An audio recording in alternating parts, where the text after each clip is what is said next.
Agora a gente vai falar do conceito de redutibilidade. Vamos ver como provar que outros problemas são indecidíveis utilizando esse conceito de redutibilidade. Isso porque nem sempre é conveniente ou fácil de mostrar que um problema é indecidível de forma direta, que foi o que a gente acabou de fazer para a linguagem AMT.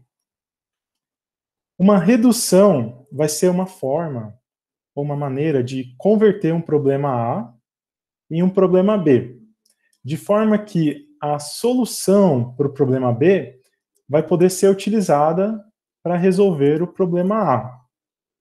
Dizemos que se um problema A é redutível a um problema B, se eu consigo fazer esse mapeamento das instâncias de A em instâncias de B, a dificuldade do problema A não pode ser mais difícil do que a dificuldade de resolver o problema B. Significa que se a gente tem uma instância do problema A que pode ser reduzida em uma instância do problema B, no problema B a gente tem um algoritmo conhecido para resolver esse problema B, então resolver A não pode ser mais difícil do que B, porque eu poderia simplesmente mapear todos os problemas de A nesse subconjunto de B e usar a solução de B para resolver esse problema de A. Além disso, temos alguns resultados interessantes para a gente aqui, é que se B for decidível, então A também é decidível. Isso faz sentido, né? Porque se eu tenho um problema aqui em A, que é mapeado, ou melhor, reduzido em um problema em B, se é possível decidir todo o conjunto B, então também é possível decidir todo o conjunto A. Isso porque a solução de B pode ser usada para solucionar A. E também, se A é indecidível, se a gente provou de forma direta ou por redução que o conjunto A é indecidível, e a gente tem essa redução de A para B, significa que B também é indecidível. Isso porque se houvesse uma solução para B, então também haveria para A, o que é uma contradição, no caso que se a gente primeiro provou que A é indecidível, depois a gente mostra que A pode ser reduzido para B, então, com certeza, o B também vai ser completamente indecidível, porque senão seria simplesmente aplicar essa redução e usar a solução que tem em B, mas seria uma contradição, já que a gente já provou que A é indecidível.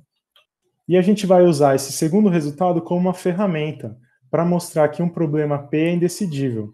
Para fazer isso, basta reduzir um problema que a gente já conhece que é indecidível a ele. Se eu tenho um problema P que eu quero saber se ele é indecidível ou não, basta escolher um outro problema Q, que a gente já sabe que é indecidível, e mostrar essa redução de Q para P. Logo, se Q é indecidível, P também tem que ser, porque senão apenas utilizando essa redução, nós teríamos uma forma de resolver Q, mas a gente já sabe que Q não é decidível. Vamos mostrar, então, utilizando essa técnica, que o problema da parada é indecidível. O problema da parada consiste em decidir se uma máquina de Turing M para aceitando ou rejeitando sobre uma cadeia W. A gente tem esse problema aqui escrito no formato de linguagem, então para MT é o conjunto de todas as codificações de máquina de Turing MW, onde M é uma máquina de Turing que para sobre a cadeia W. Agora a gente não está interessado em saber se aceita ou não. A gente só quer saber se para aceitando ou rejeitando. Para provar que esse problema para é indecidível, nós vamos fazer uma redução da linguagem AMT, que nós já conhecemos que é indecidível, para a linguagem para, que nós queremos provar se ela é indecidível ou não.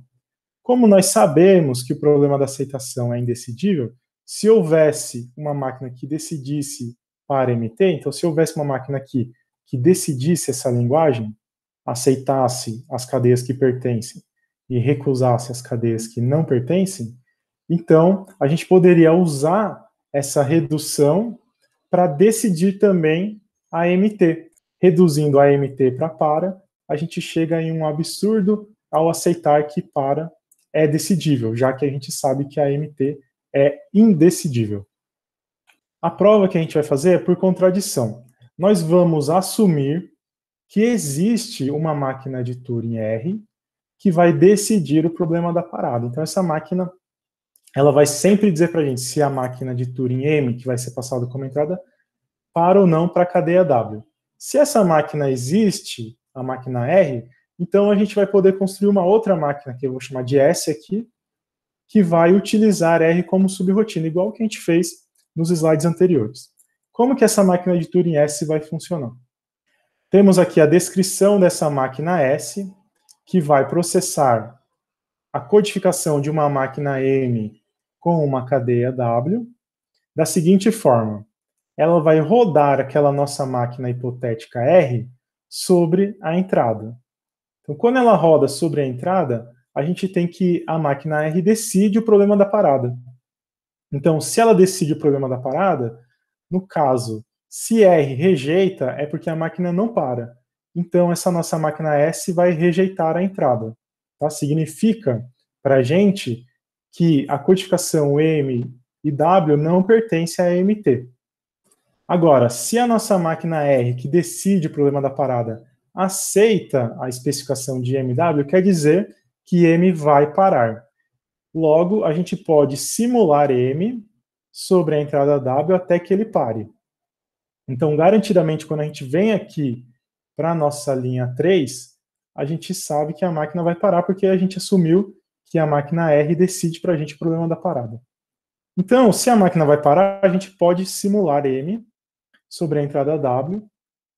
Quando M aceita a W, a gente aceita essa descrição MW. E quando ele não aceita, ele para no estado que rejeita, a gente rejeita a descrição de MW. Essa nossa máquina S, o que ela vai fazer? Ela vai decidir o problema AMT, que é o problema da aceitação para a máquina de Turing.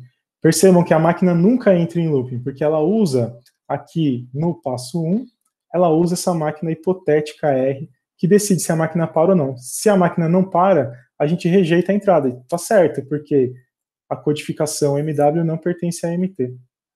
Então, essa nossa máquina S, ela está aceitando as cadeias que pertencem.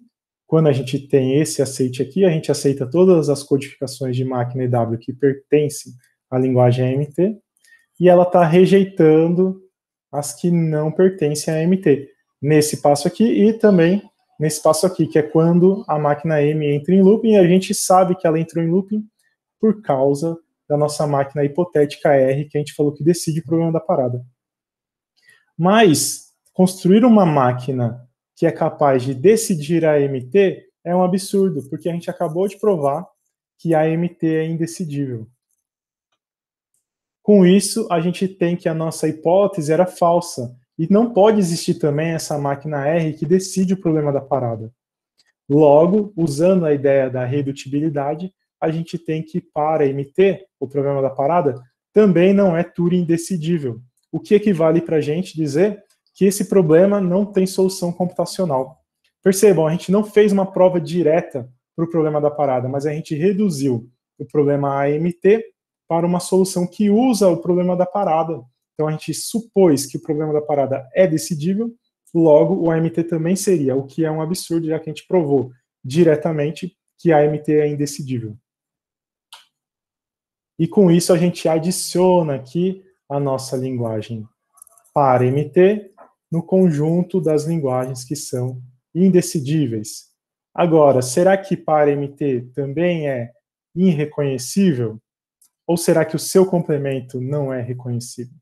Então fica aí como exercício para vocês provar se para MT é reconhecível ou não, e se o seu complemento está aqui e aqui também.